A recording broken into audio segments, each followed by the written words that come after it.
What's up, Dragon Brood?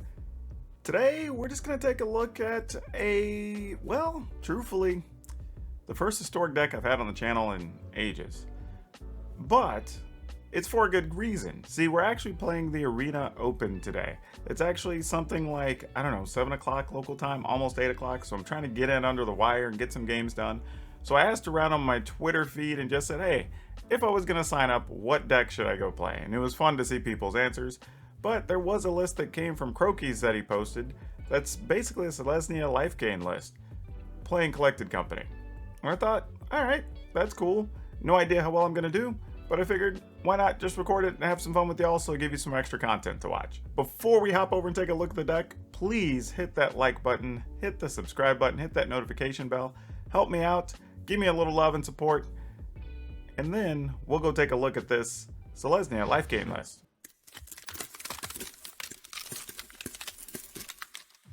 Alright, so for those of you that have seen these various white Lifegain lists before, they're going to look very similar. Just a couple of things cut to take advantage of the Collected Company here. So starting right at the top, we got 4 Alseid Life's Bounties. It's a Lifegain card. Obviously, it has lifelink, but it also has the ability to protect your other creatures. Authority of the Councils. This isn't, or consoles I should say, this is not like a superstar card, but it is a very important card in the sense that you do have things that get bonuses from gaining life, but it's also good against things like goblins where they might try to get 15 creatures out on a turn and swing at you. Well, if they all come into play tapped and you gain that 15 life, doesn't really hurt nearly as badly and gives you a turn to try to catch up or just punch through. Soul Wardens, also, when creatures come into play, another way for you to gain life. And this doesn't matter if it's your creature or their creature, just when another creature comes in. 2 Speaker of the Heavens, just, you know, sometimes you get lucky and get in a situation where you can start making angels. 4 Johnny's Pridemate, obviously these grow and do what they're supposed to do every time you gain life. 3 Baffling In, another way to kind of deal with some of the problematic cards from things like the Goblins deck, which you see a lot of. But randomly, it does remove something that costs 3 or less, so you could get rid of an Uro. Just something to keep on mind. 3 Daxos, again, just some life gain enablers here. Heliod lets you pump all your creatures. And also, think about this, like if you get Heliod with like a Soul Ward and your opponent's playing another creature deck or whatever, by the time it's your turn again, you could have another 3-4 counters on your stuff and really go to town.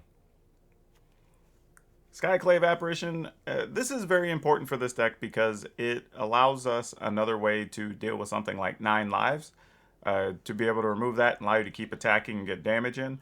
Another reason that Collected Company could be very good is that you could instant speed stick one of your conclaves, or your Skyclave Apparition, which would be very important. So I'm sure that's going to come up at least once during this.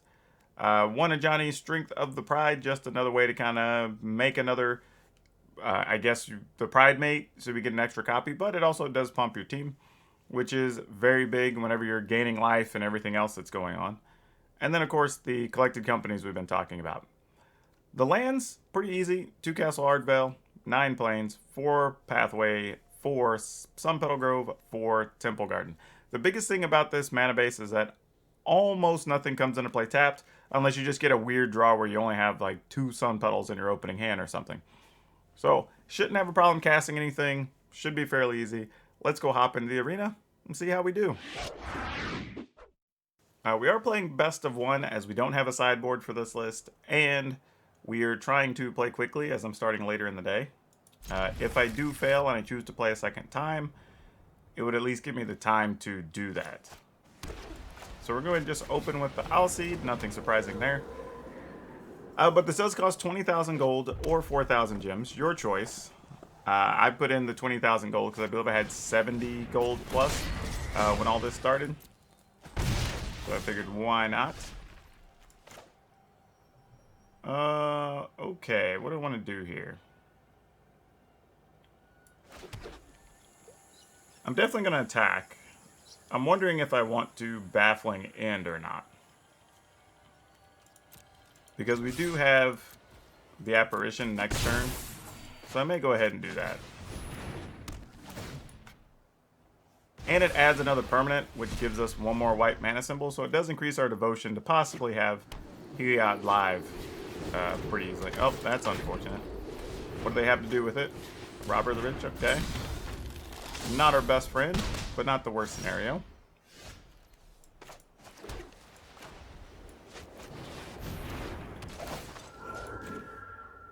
Just try to keep the beats off of us for a little bit. I mean, at any point, they can kill the apparition and get back at 2-2. That's a risk we're aware of. Alright. They do get a 2-2. They don't get back an actual Robber of the Rich, which is important.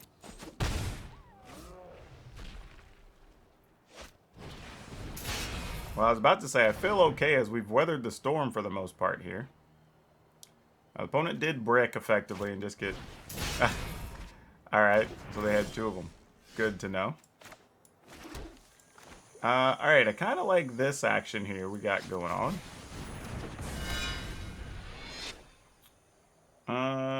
Let's just pass. We now have a big wall here in our form of Daxos. Alright, Robber of the Rich. We both have 2 cards in hand.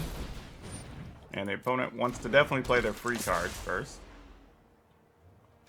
Soulscar Mage, if source you control would deal non-combat damage, it puts -1s instead. Okay, I was wondering what I was going to do if something like this happened. Because part of me wants to... Actually, you know what? We're not. We're just going to Heliod first here. Reason being, we get a 5/5. We get to pump another creature. We can give something lifelink if we need to, and then next turn we play this. We also get a counter, get to remove something, and can kind of be off to the races at that point. We do have to worry about Soulscar Mage, because that is one way that Heliod could die, is getting -1/-1 counters. That sucks. Okay, well, that's going to keep us from gaining life until we remove it.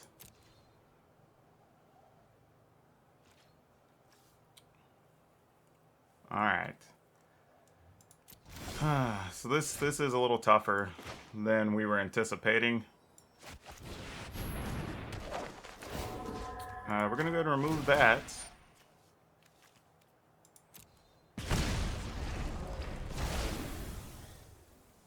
And then we'll play this. Put the counter on this apparition, I feel like.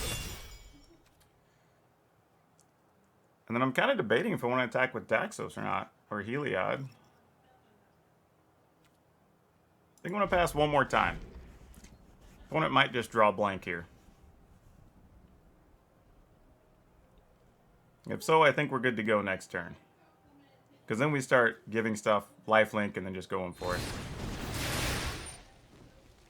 We're going to Bone Crusher Giant that. Okay, well... Question is, do I want to protect something else later? That's the real issue here. That has lifelink. If it dies, how do I feel about it? Question is, do I even think we can get to enough life that... You know what? You know what? I am going to protect it. Because if that's the thing the opponent's going after, that's kind of telling us that they value that more than anything else. So they do have to top deck damage from here on out, or it's going to get pretty bad. Yeah, that's it. Also remember that the goal here in this event, you want to get 7 wins before 3 losses. Alright, opponent's going to go Leafkin Druid.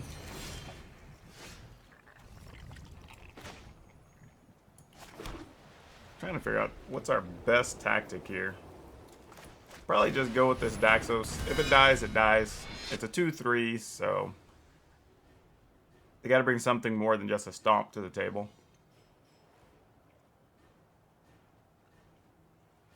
The opponent may be trying to combo out with this deck. This is kind of the downside too. I don't play a lot of Historic these days, except for when I randomly test decks for Fan Friday. So I do have to be very careful. There's a lot of random things I'm going to be thinking about that may or may not be relevant.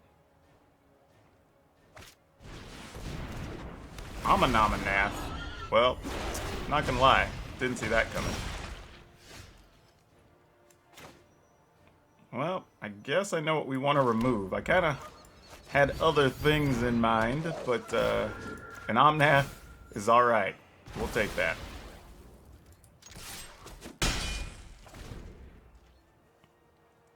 Alright, next turn goal is Pridemate into Soul Warden, and then try to start going off, I suppose. Ugh, another Omnath. Okay. Fine.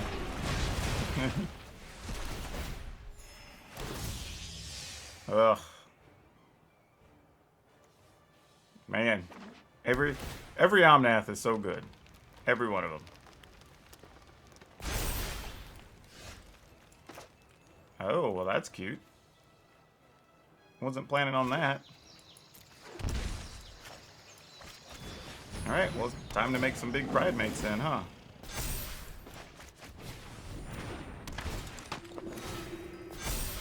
Yep.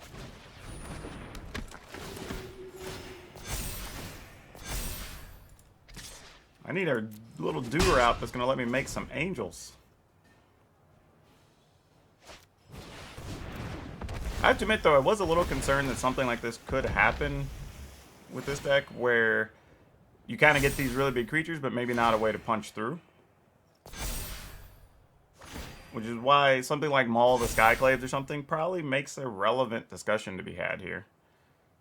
That being said, if we find an Alseed, we could punch through for a lot of damage next turn. I mean, it would be... Alseed for green would be lethal. Actually, Alseed for blue. Because when we play the Alseed, we're going to get another 3 life. The Pridemate's going to be up to a 15. I mean, that could just end the game.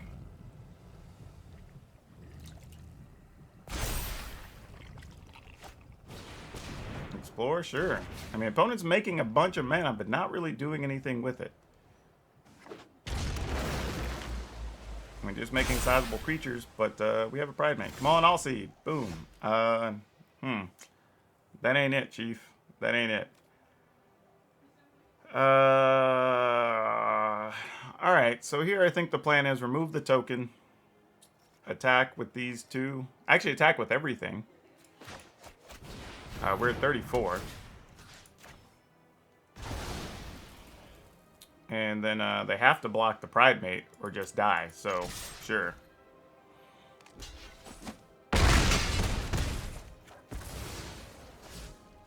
Alright, we'll end the turn with this Daxos in hand, unless we just randomly need 3 life for something down the road. Actually, 4 life, because the second one would die, also creating another trigger. Alright, opponent's at 6 life with a whole pile of mana, and they put that in untap, so they obviously have something to play here. If not, that's just a crazy thing to do. Not 7 mana. Okay, yeah, it's Ultimatum. I don't know what they were trying to figure out there, but it's definitely an Ultimatum. Oh, and there's an Ugin. Yep, that's bad news for us.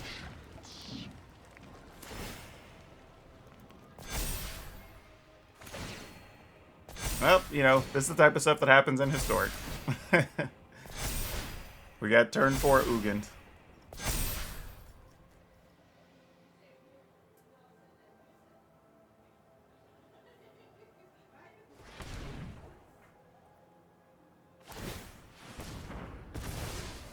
Makes sense.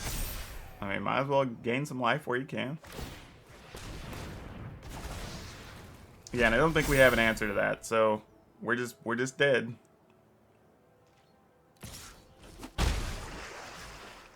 I mean, I say dead. I mean, I guess we could still force them to deal with things. They can't kill a Daxos easily. Well, they would, yeah, because there's no other permanents on the table when that happens. And they do get a 3/3 here.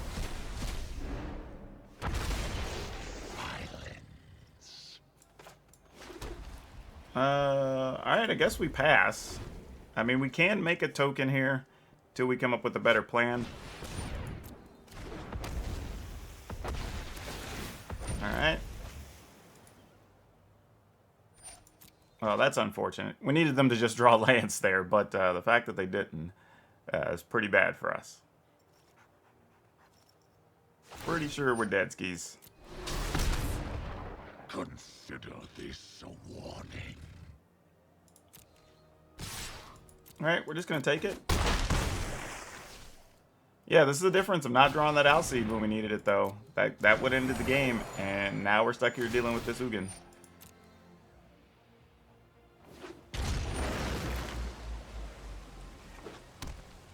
Alright, let's make us a token. See what we can do. Oh, does that do anything? Alright, we'll play this. I mean, we can remove a Risen Reef, I guess.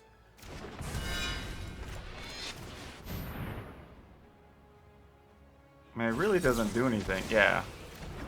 Yeah, we're pretty much dead now. Yep, I'm gonna move along.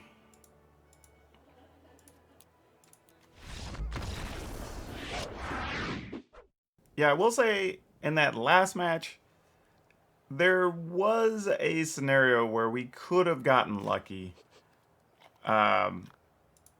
If we would have drawn, like, maybe back-to-back collected companies or something, we could have got ourselves out of some trouble, but it would have been pretty slim. Would have been pretty slim. Not saying, you know, I still should have probably played to our outs and see if maybe we can find it, but that would have probably been the only way we could have done it with what we had access to. Alright, Forbidden Friendship. So my guess is this is going to be some type of Transmogrify sort of deck, if I were just guessing. And tapped, we'll play this.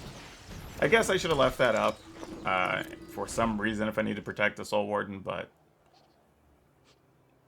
we'll deal with it as is. I think our plan is really going to hope we can double Collected Company before the opponent can do something productive with their Transmogrify. Or Luca, or whatever other option they have, I guess. Oh, don't want to play that. Well, I guess I could have. Temple Garden counts as a plains. I don't think I necessarily want to play Heliod here yet. Mostly because if they have something like, I don't know, Banishing Light or whatever, we wouldn't necessarily get anything out of it yet. Alright, so they're deciding to try to target the Pridemate here and see if they want to just make us blow up Alseed now or later. Light of Hope. Destroy an enchantment. Well, of course. Well, now if you have a way to shoot the Pridemate, you just shoot it. Just a shot kills it, opponent. There you go. Fire Prophecy, it worked too. Alright.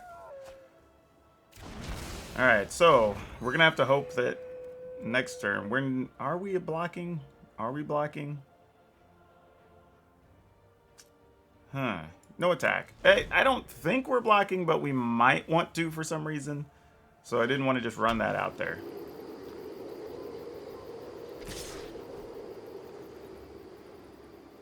Alright, no blocks.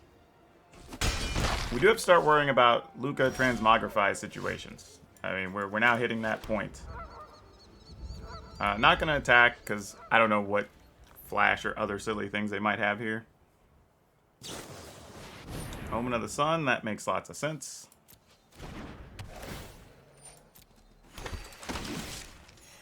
Alright, we'll get our life there.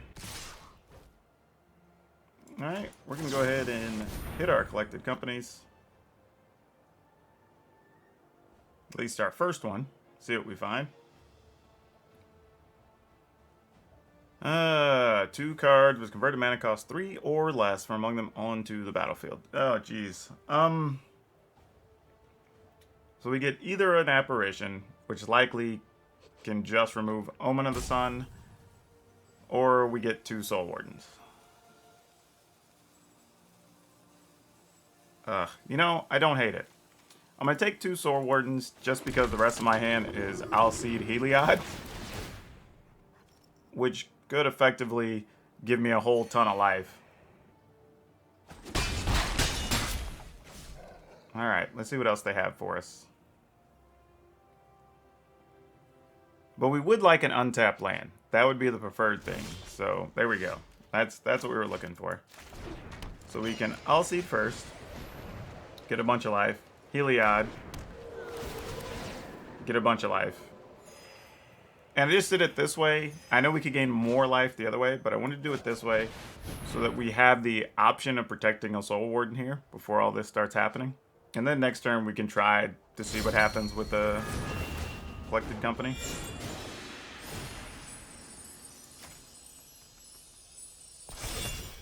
And we'll just try to turn these each into 2/2s, I suppose.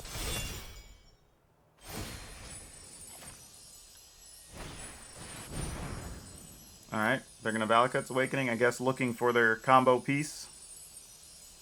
And they could draw up to 3 cards here.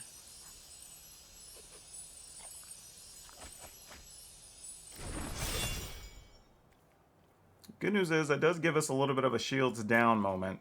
So I'm going to go ahead and get in for 6 here. To at least try to put the opponent closer to within reach of death if that situation comes up. They might still need like land Luca or something here, and they just don't have what they need.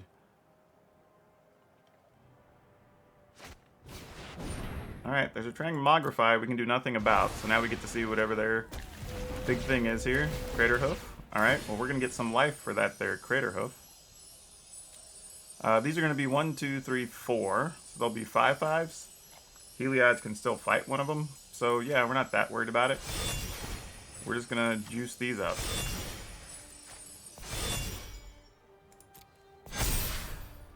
I mean, that is definitely not lethal for us. And this Collected Company along with 3 Soul Wardens is probably going to make sure we don't get lethal next turn.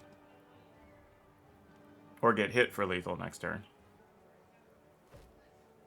Is that it? Well, we don't mind that. I mean, we'll just block. Take 4. I don't hate that at all. That's quite nice. That could have been a lot worse. I mean, I get what the opponent's doing, though, because they attack with everything. We already have lethal, effectively. I mean, that's 15 plus. If we gained any life, it would have been bad for them. I'm going to go ahead and play this. I don't think it matters, but in a weird situation that if we just decide we want to put an All-Seed down, it might. I am going to, well, or do I want to give one of these lifelink? No, I don't. We're going to attack. Ooh, okay. So, that's 9. I'm just thinking, like, what can I get? If we were to get another Soul Warden and something, we'd be able to do 10, 11, 12, 13, 14, 15... 16? That would be Xaxes, right? Alright, well, let's try. Let's do, oh, well, we only found a Pride Mate. Never mind. That ended up not mattering a whole lot now, did it? So we could make that 12. And then just have a Pride Mate that's going to be a 5/5. I'll put 1 on the Pride Mate, actually. And that way it can become a 6/6.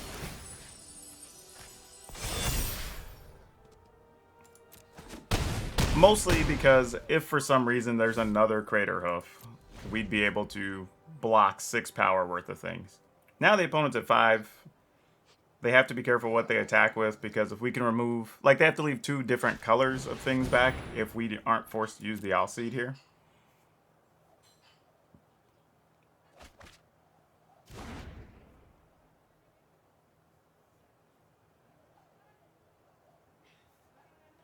But I think we're in pretty good shape. They're down to 2 mana. I mean, we're going to be attacking with some big creatures here.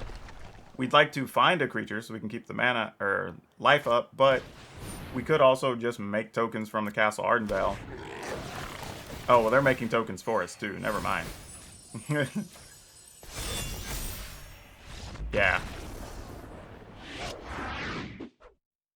Ooh, we get to go first? We have to mulligan this for sure.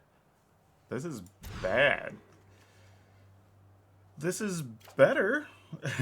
We'll keep that. I'm going to lead with Authority of the Consuls. No, I'm going to leave with All Seed, because what are we going to get out of this otherwise? And it's possible we may play something we want to protect next turn.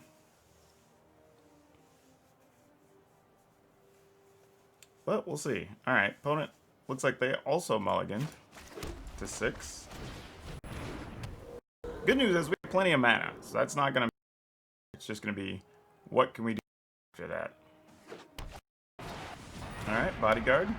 Makes a lot of sense. We might want that later.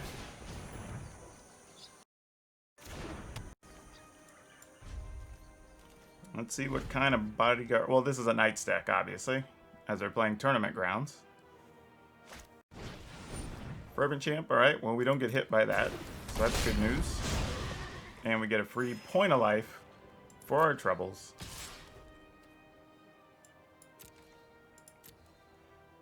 And the Dauntless Bodyguard isn't protecting anything, because it doesn't come down after something to protect it.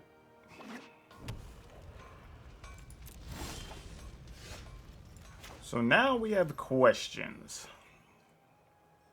Do we try to Heliod now? Or Heliod later? 1, 2, 3, 4, 5, 6. That would, oh, that'd be 5 exactly.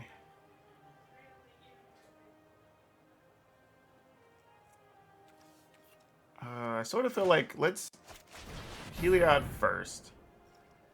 Mostly on the point that we can Apparition and then possibly protect the Apparition next turn. Nothing else to really put counters on, so we're just going to put it here.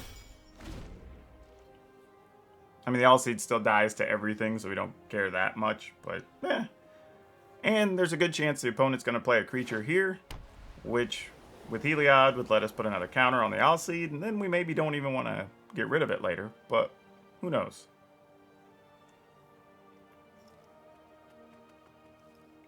But the opponent's going to be incentivized to attack. Whatever comes into play is going to be tapped.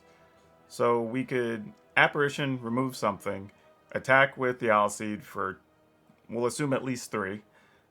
Then that Lifegain trigger we can put on the Apparition. So now we can sort of double protect the Apparition, making it a 3/3 and having All-Seed protection. Unless the opponent opts to just kill the All-Seed here, which would not be the craziest thing. Okay, makes sense. Get rid of Heliod. That's a more than reasonable plan. That does change what we want to do here, however. And it's a little unfortunate because we would get Heliod back, but we do risk giving them a 4/4, which we don't love.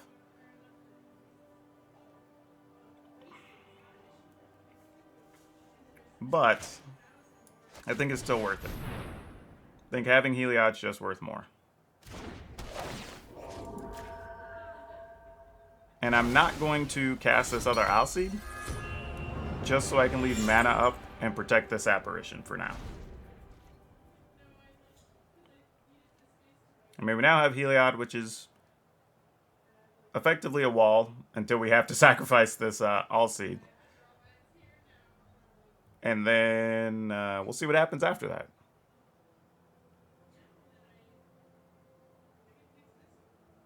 But this is probably the best situation the opponent's going to get, right? If they attempt to kill the Apparition, I'll likely protect it. And then that means Heliod's gone, so then they get a shot to attack for more there. I mean, they could Embercleave here if they have one, but it's not that scary. I mean, the biggest thing they'd be able to do is hit us for 6. But we would block with the Heliod, and there's another Conclave Tribunal, so never mind. All that work to protect the Heliod. I guess we'll protect it. I mean, this is why we kept this All-Seed around. Protection from whites, because what else? So now we can take a little bit of a beating here. Alright, they chose not to do anything. Alright, we're going to go ahead and play another All-Seed back out. Bring this Heliod to life, and then we're going to swing with this Heliod. Can't give it lifelink, though, because it's got to be another creature. So, we're just going to get in there. I mean, at some point, if they're just taking 5 to the dome constantly, that'll end the game. Alright. End the turn. We also have some situations here where we could possibly give, like, Apparition lifelink and then protect it with Alseed to get an extra token on it, like, counter on it. So there's some situations. Now we're asking to get a little greedy on mana so we can have a land to protect and still pay for Castle Ardenvale. It's like all kinds of stuff going on here. Alright, another acclaimed contender.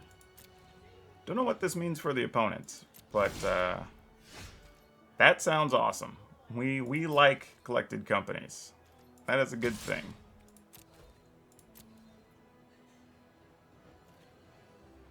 Alright. End the turn. And now we're in a situation that we're kind of looking for one of those, like we did in the previous game, just find a couple of Soul Wardens. Would be good enough. Alright, well we're going to get to a point, we're going to start attacking with this Apparition.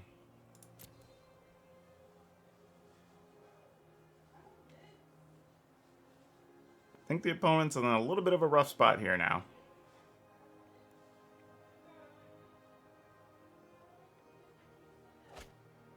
Alright, they found a third contender. Sure. And they're not attacking, so yeah, we're going to go ahead and play this. Oh, and Johnny... Well, we'll just take a Pride Mate. Because, you know, that seems good to have here. Well, another Pride Mate. Okay.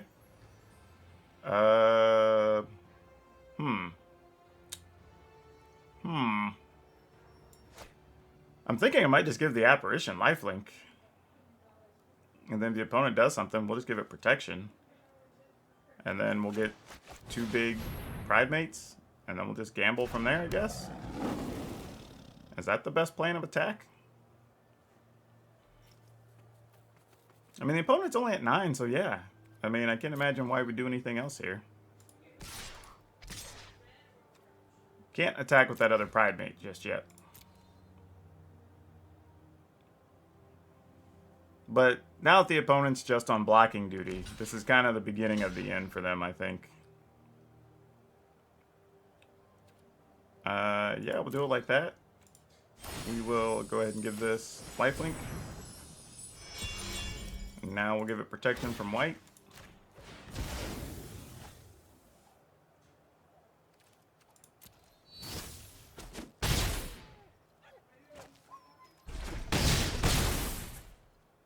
And then we'll pump these 2 Pride Mates. Yep. And the opponent's hand, yeah, is going to have to be great there. Alright, opponent's going to go first. We'll keep this. Like, we still need a land, but could be a lot worse off, I suppose. We're going to go ahead and play Alseed here. Depending on what the opponent does, we might just Alseed and Authority of the Consuls. And then try to work on getting a Heliod down or something else. We'll see. Light up the stage. Oh, that's going to be a problem for us. We are not going to like that.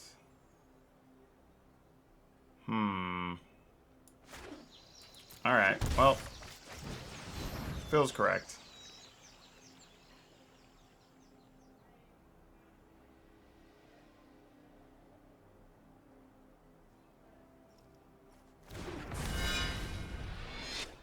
I mean, they still could very well just kill an Alseed. And then kill the Daxos on their turn. So, like, this is actually a good situation for them and a pretty bad one for us. Yep, I assume something like that would be the case. And then you can shock or whatever a Daxos here.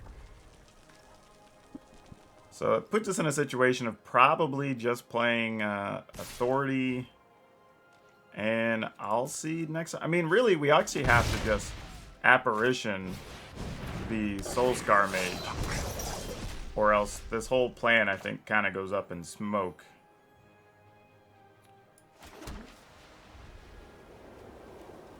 Yeah. Otherwise, we risk, I think, just losing too much. Alright, no attacks. Let's see how this will work out. No blocks. Alright, so we do have a situation where we could Alseed, then Heliod. Well, either way, Heliod, then Alseed, I guess, to get the life off of Daxos and try to start pumping some things. They might kill the Apparition trying to get a Soulscar Mage back, but they actually don't get a Soulscar. They just get a 1/1.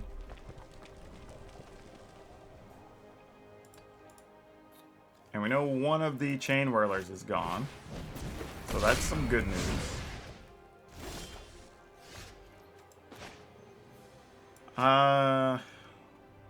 You know, I'm kind of wondering if the plan here might actually be just play Authority and then Heliod. And not put the Alseed at risk. I think that's smarter, actually.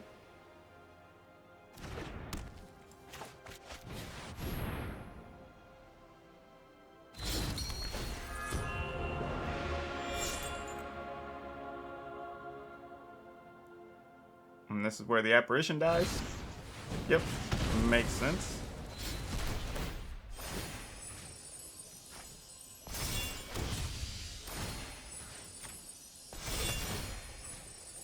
Alright, so we have a really big Daxos.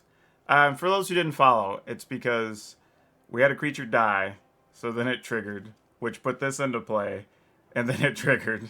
So there's a couple things happening there. No attacks. We'll sit to block.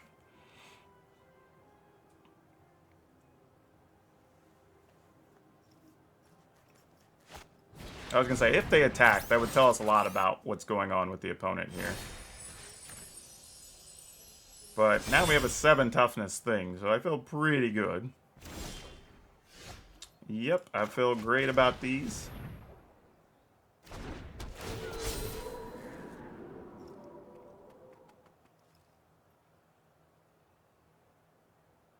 Well, what are we doing, opponent? Alright, still just going to pump the Daxos. There's too many situations where we're probably just going to sack these Alseid Life's Bounty.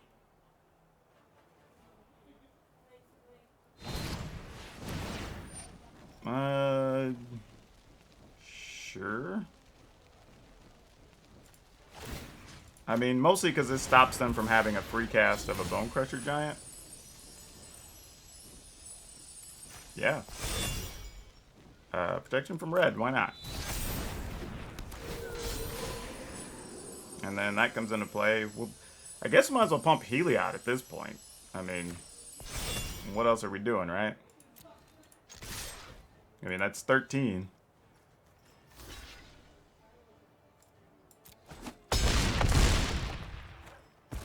Alright. And now this is going to get hard for the opponent because we can start just... Even if something happens to the Solseed, we can just give Daxos lifelink and start attacking for 7. Opponent can put a counter on the runway, Steamkin, possibly 2. But if we were to find a creature, or we find a... what's that thing? Well... Okay, sure. That'd be a counter, that'd be a counter. I was thinking, or we find Collected Company. That would result in at least 1 or 2 more counters, and then that would probably just end the game. Opponent's looking for possibly an Embercleave setup here, but we're going to go to 24. Well, that also helps. And that's going to end the game, because that's going to make Klothys live, or Heliod live. I always play with Klothys. But yeah, that'll do. Alright, we go first. We will keep this. I mean, we have Authority of the Consoles, followed by either of these into Heliod, and then we'll just see what happens after that. Basically, at this point, we just want to draw things that aren't lands. Looks like people are coming into the stadiums and filling up the seats. Alright, let's see what they're up to. Final World. You know, I kind of want to play this keep opponent off cards game right now. So let's just see if this plan works. They did mulligan, so they might have kept a hand that was like Land of War into something else, into something else. This might just be straight up elves. Trying to think of what ways this could go. I mean, just removing a Visionary doesn't seem very good, so I'm just going to go ahead and play the Daxos.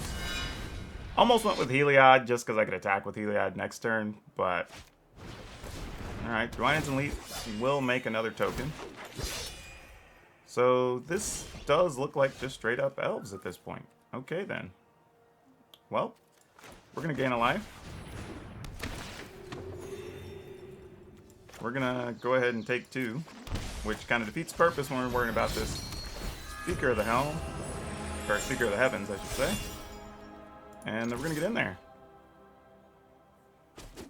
So removing that Llanowar Elf might have been big here, because it looks like it could have kept him off of something like the tap and gain 1 for every elf. Go Chamber Guardian. Alright, we don't care about that guy too much. Oh, that's nice. That's real nice.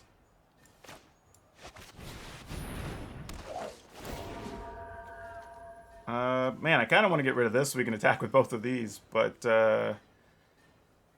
actually, that's a better play, right? Because if we do that, we gain 4, and then go to 27 no matter what. Well, we can put the counter there anyway.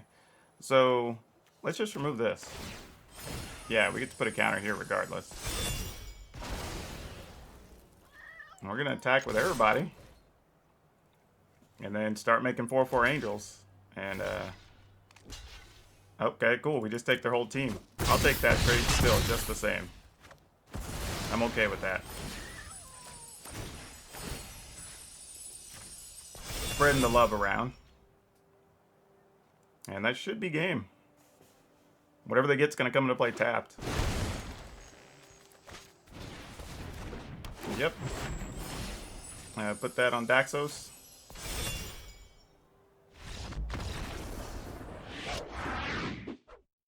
Okay. We can go Soul Warden, Pridemate, Baffling Image. Yeah, sure, we'll keep. Oh, actually, ooh, that's a mistake. I should have mulliganed this. Oh, no. Alright. We're going to hope to draw an untapped land. Preferably something that's a plains. We did not. Oh, this is going to backfire bad, y'all. That sucks. Mostly because this is one of the rare situations where this is actually going to come back to hurt us. This could hurt a lot. Mind Stone, huh? Well, I'm tempted to just remove a Mind Stone here. Oh, that sucks. Oh, man. Not having a 3/3 here to attack with, they could be becoming a 4/4 is huge. Yeah. I don't love it, but I think that's what we gotta do.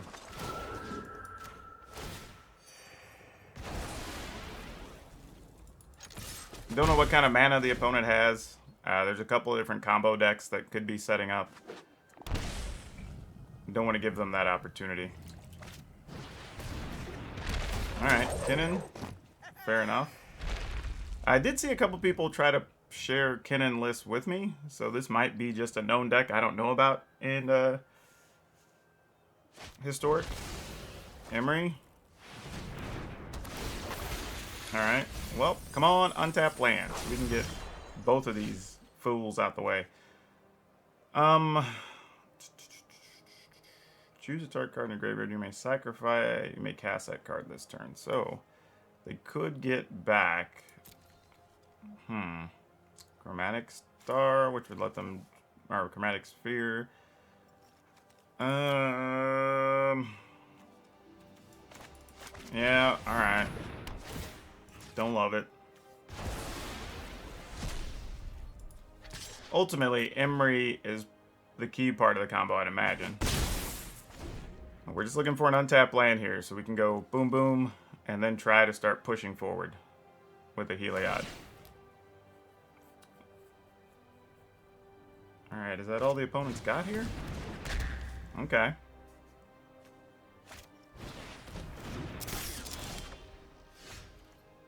Alright, still not ideal, but we do get to get rid of Emery.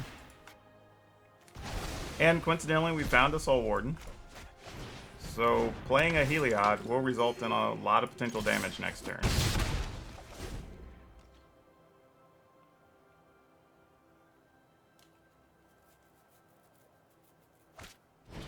Alright, Tamio, sure. Alright. So what's the most damage we can get over a couple of turns, I think is kind of what we're looking at here.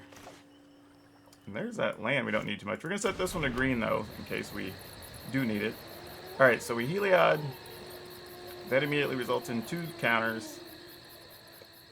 So we'd be 2, 4, 6, put the opponent to 5. If we play a Pride Mate, that results in no more damage, yeah. Yeah, I think this is what we got to do.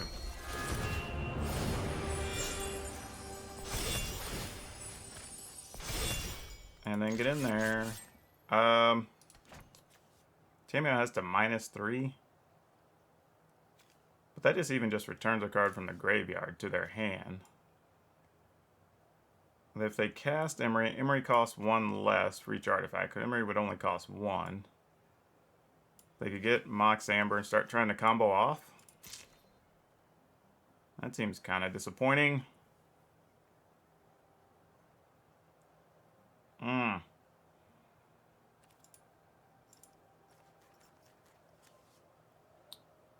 So, I mean, do we just attack enough? I mean, we put the opponent to 9. The next turn's lethal unless they play a bunch of creatures in the way.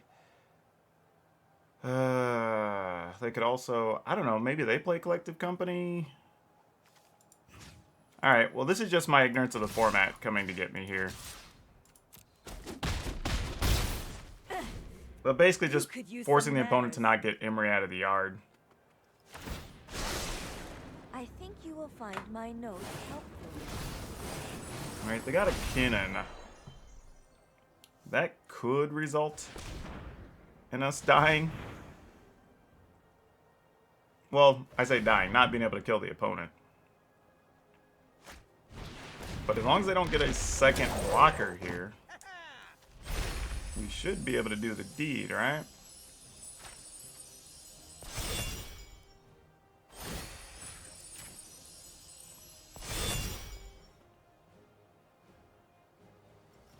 Because we're going to play at least Pride Mate. And then that'll give us 2 more counters. So even if they block Heliod, they would still take 9+. Unless they have a bounce spell or something here. Because bouncing Apparition would result in them getting a 2/2. Alright, we're playing a Mind Stone. So they have access to 3 mana here. Alright, another Mind Stone. Still have 3 mana. Oh, I guess you have more mana than that, actually. Sorry. Yeah, so they've got access to 4 now. Karn. Alright, what's Karn gonna go get? My allies are counting on me. Or is this the opponent just setting up for next turn, seeing if they don't die here? Because technically, if we don't have a creature, they wouldn't be... Okay, they found another creature. Alright, so they're not dead. I mean, unless, of course, we find, like, another Baffling End or something, but... They're not dead. Oh, they have plenty of creatures.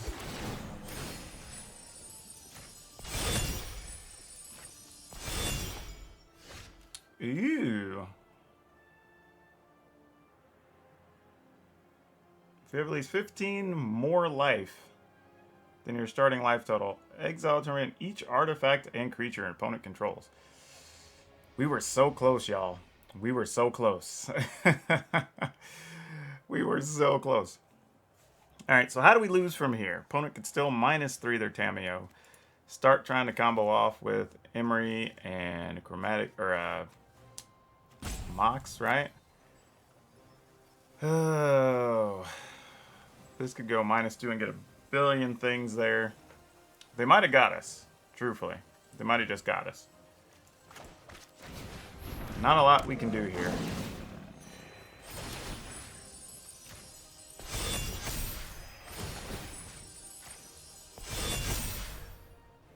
I mean, this is all we can do.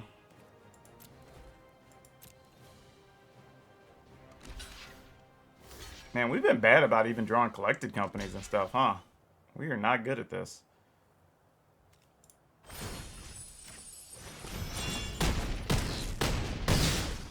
Alright, if for some reason the opponent can't combo off, which I don't see that being a thing, we have a Johnny to clear the way, but I think they're going to get us here.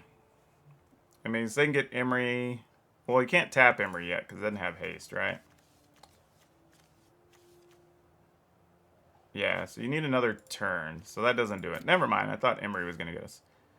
That can become a 2-2, but that's not enough. Alright, well, let's just see what happens. They do have access to a lot of mana. They've got 6 mana over there. And they can cast a bunch of stuff with Karn. Tamiyo goes and gets Kinnan. And Kinnan's, whenever you tap something, you double up your mana. So yeah, we'll just keep juicing some cards up here.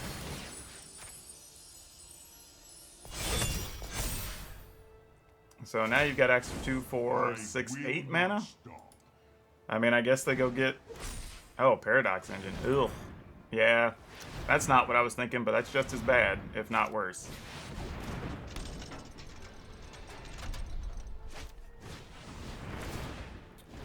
Yep. Tap all non-land permanents. So they have access to a ton of mana here.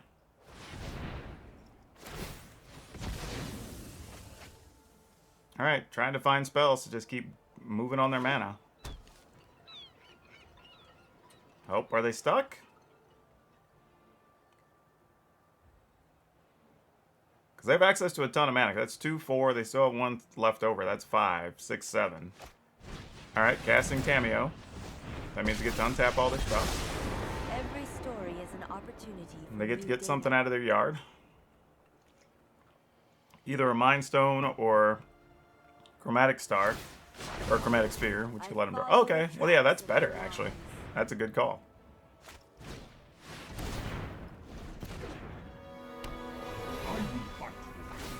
Alright, so they still have access to 5 mana here. Special statue enters the battlefield, return all non-land permanents they control their owner's hand. Oh, return a non-land permanent you control to its owner's hand. Okay. Well, sure.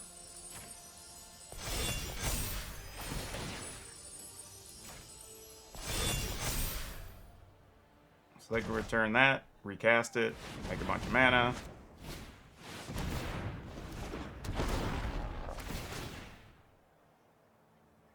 Alright, but to what end? Kind of confused here. Oh, Kinning just goes and gets a big thing, right?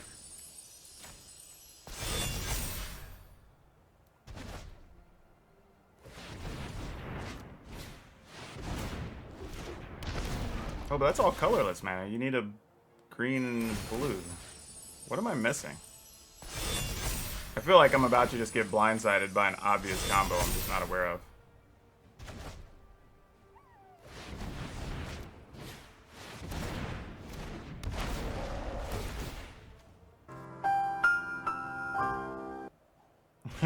Okay, there we go. Finally. I was like, bounce the Karn. Go get something insane with a billion mana to kill us, right? This is what we want. This is all I've been asking for. A thing to kill us.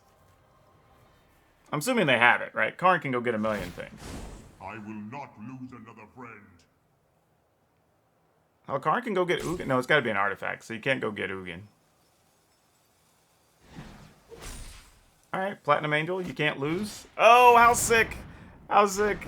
Generally, Platinum Angel would be a stud for them, but we actually happen to have the Ajani in our hand.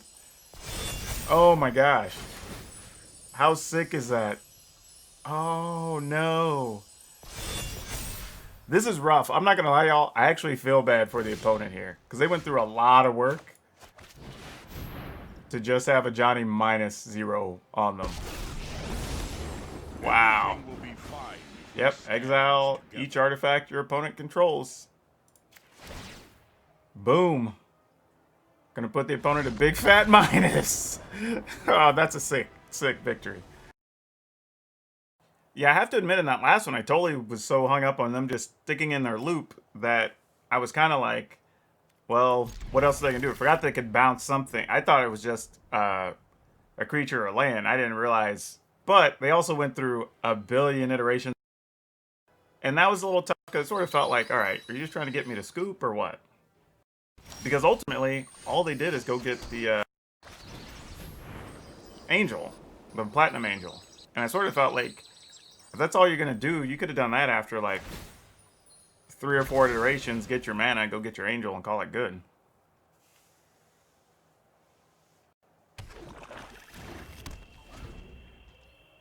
Alright, what are we up against here? A non-creature deck, which is why they said oops.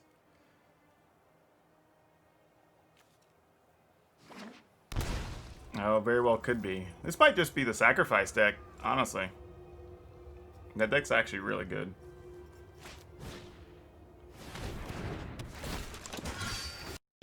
Okay, what do we do here? Do we Pride Mate and let him kill a Pride Mate? Or do we just Baffling in that thing? I'm going to do this. Because if they end up targeting our Pride Mate and not doing something else, that's probably just beneficial to us anyway.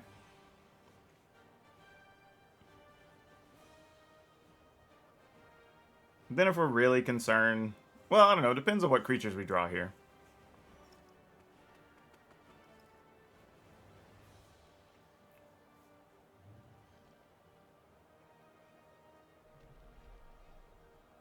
Alright.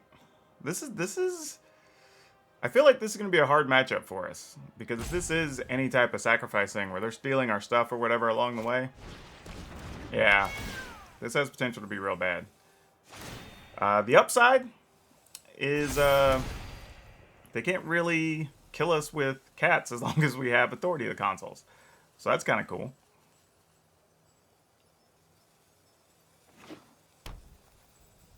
Though now, my question, I think maybe we get rid of the cat?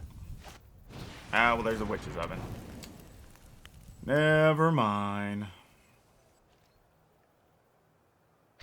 Yep, we'll take our beating. Alright, well the good news is they didn't have any type of permanent to steal anything there. Oh, or are they going to sack it here? If they did, that would be great. It does change our turn. We'll probably just go with the Baffling in, but to make sure we could steal the Cauldron Familiar. Though the way they looked at it kind of says that they're realizing they can't kill us with it.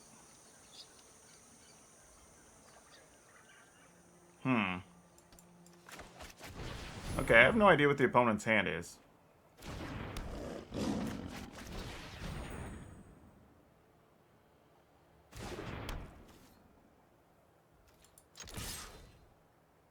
Alright, get in for 3, I guess. Hopefully we get to draw something significant off these next 2 cards, or this is going to suck for us.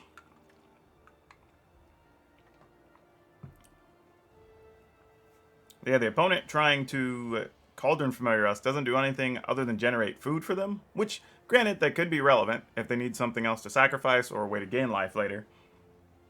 But it does result in us gaining 2 life and 2+1/+1 counter. Actually, 2 life... Well, yeah, because they can only do it once. So yeah, that'd be right.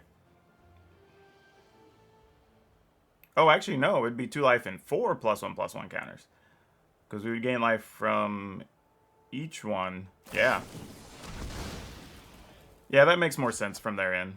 Try to find things that you can steal our pride mates and sacrifice them. Totally on board. Makes sense.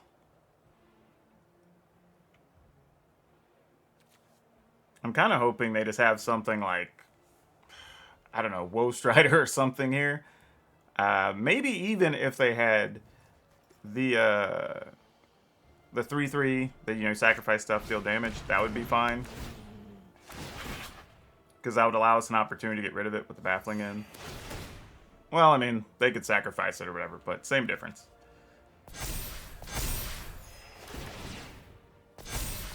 Alright, they're going to steal it, attack us for 5, and then sacrifice it. And that would make a lot of sense.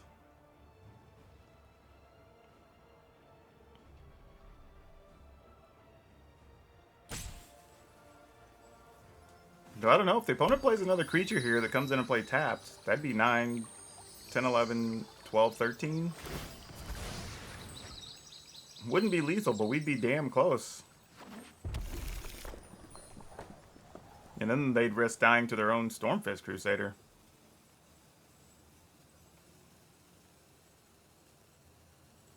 So I don't think we would hate that too much.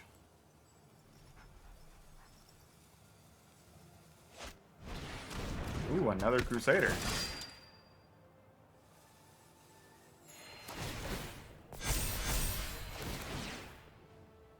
Man, if there was a way we could keep them from blocking with that Crusader, we could just kill them outright.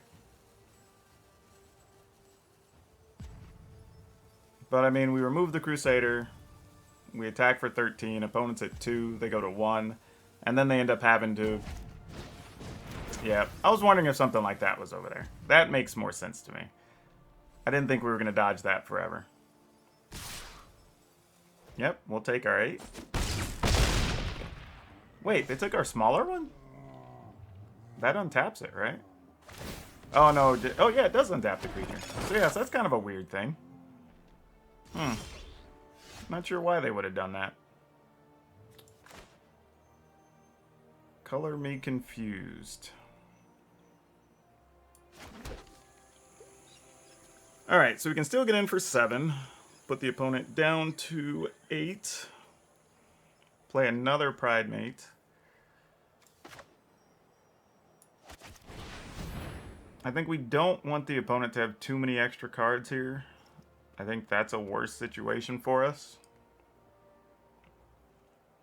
And then, hopefully, we can draw something positive here with this Daxos. Not too worried about getting rid of a Cauldron Familiar, all things considered.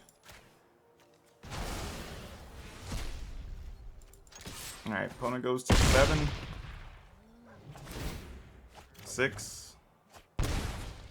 Johnny's nice. Oh, did we just die? I mean, they can kill a thing, steal our Pride Mate. We're just dead. Knew this was going to be tough, so this doesn't surprise me. Yep.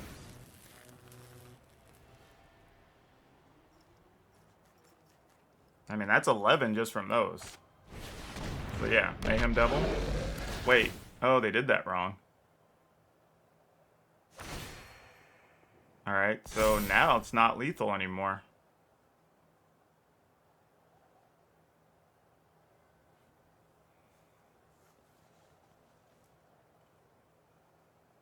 Yeah, I'm not sure. The opponent gave us the oops like they were going to just kill us here, but the Mayhem Devil actually makes our blocks a little bit easier.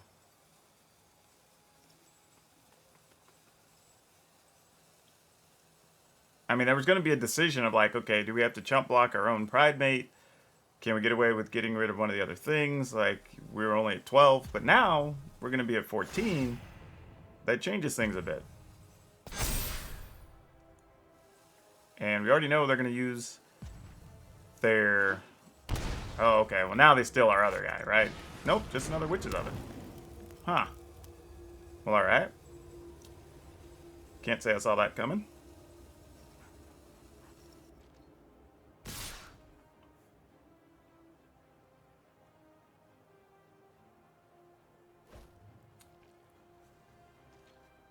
Nine, 10, 11, 12, 13. What am I... Okay, so 9, 10, 11, 12. And then they would sack. So that would be 14. Is that what we're trying to do here? If we block our own thing, then we would take 4. They sack our Pridemate. They sack either the Stormfist Crusader or a Familiar, so they can stay alive next turn. So we can't... We can't just block a Familiar, because it's 9, 10, 11, 12.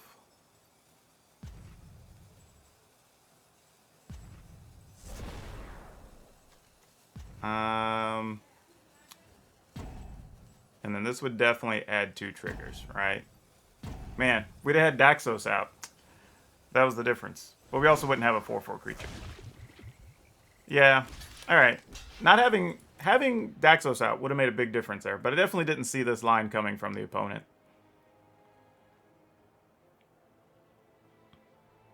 Big deal, though. Definitely makes a difference.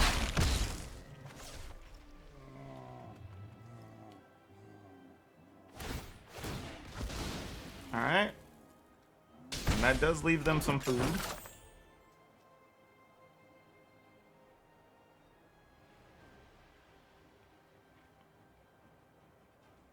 Because they are at 4, so their mana, some of their mana will be tied up. That is actually a terrible draw.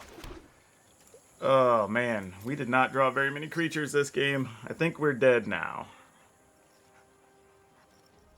5, 6, 7...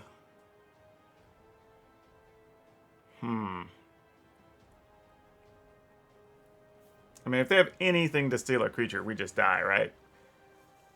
So we take 6.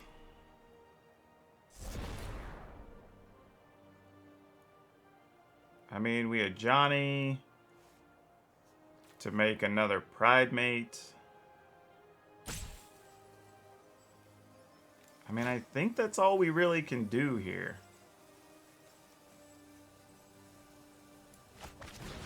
Don't think there's anything else we're able to do. Until we achieve peace, we must fight for a And again, we did not draw collected companies. I think we've seen them in one match so far. But we are pretty much on the verge of death, barring the opponent just drawing absolute blanks here, which I don't see that happening.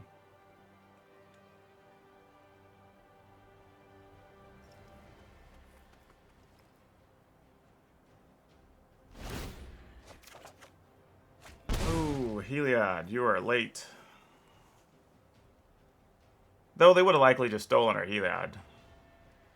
But it would have been nice to get some extra life off of those 6 and 7 power Pridemates. Alright, so they're sacking a food, dealing 1 to us. Oh, they're going to do 1 to our Pridemate. Yeah, that's going to do it. So now they can do 3, 5, 6, 7. Yep. GG's. Moving along. Alright, it's me and Buddha Banana for all the marbles here. Opponent gets to go first. Yeah, we're going to keep it, and I guess we're going to hope this Johnny Collected Company combo does enough. Because I don't have a whole lot beyond that. Let's play... I'm going to go Authority first here.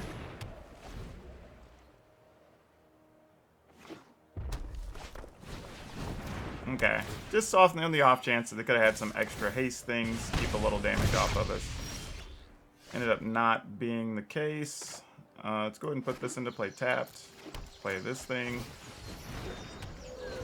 Alright, we're going to hope for a lot here. We're going to stick this Heliod next turn. and then just cross our fingers and hope the collected company lands something strong.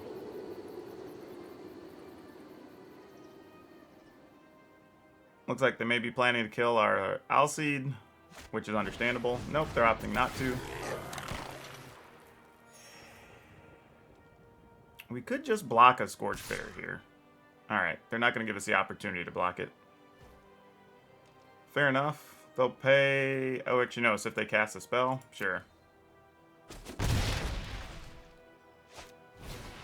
Oh, alright. Well, that's a plus, still being at so much life here. No attacks. Alright, so there is a weird situation we're trying to navigate here. Is also, like, how do we keep a Heliod at 5 devotion? You know, what do we stick off of the collected company? Is the authority of the consoles enough? Like, you know, like, there's a bunch of things kind of happening here. But we are at 20. Opponent has 3 cards left. So, not the end of the world yet. That's a pretty good one, though. Give something +4. They get to do that again. Alright, that is a hell of a hit. And then we're going to take it again. 12, 15, 16, 17, 18, 19, 20. Yeah, we're dead.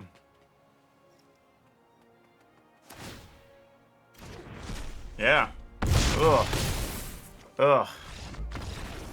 No deal. And that's how we go down. We die on turn 3.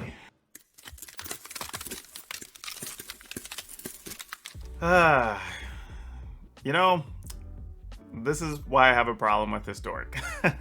No, it's very much a love-hate situation with Historic for me. You know, when we talk about just the format, technically having a lot of different decks and options, but it feels like everything's either very combo-y or trying to just race to the finish on like turn 3 or 4 if it's capable of doing so. And I think that's where my holdup is with it. It kind of, you know, in theory, there's a lot of things we can play, but realistically, there's only a couple of things that really have a shot. And I think that's a little disappointing. And, you know, in situations like that at the end, it's just like, what else was there to be done? You know, even had we... Well, I don't know. I guess it's possible, like, had I drawn another creature instead of the Heliod, like, maybe we buy another turn. But overall, like, that's a pretty rough situation. So, yeah, I think it's just one of those things. You know, opponent had a good deck, you know, was able to take us out on turn 3. So I can't even be bitter about it. I mean, I knew what I was getting into.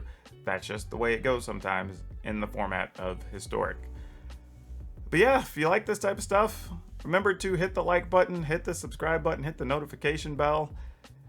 And if you want to just check us out either on Twitter or Twitch, or if you want to just come by the Discord and maybe just tell me how bad I played and I don't deserve to be better than 6-3 or whatever it is, come on by and say hi and check us out.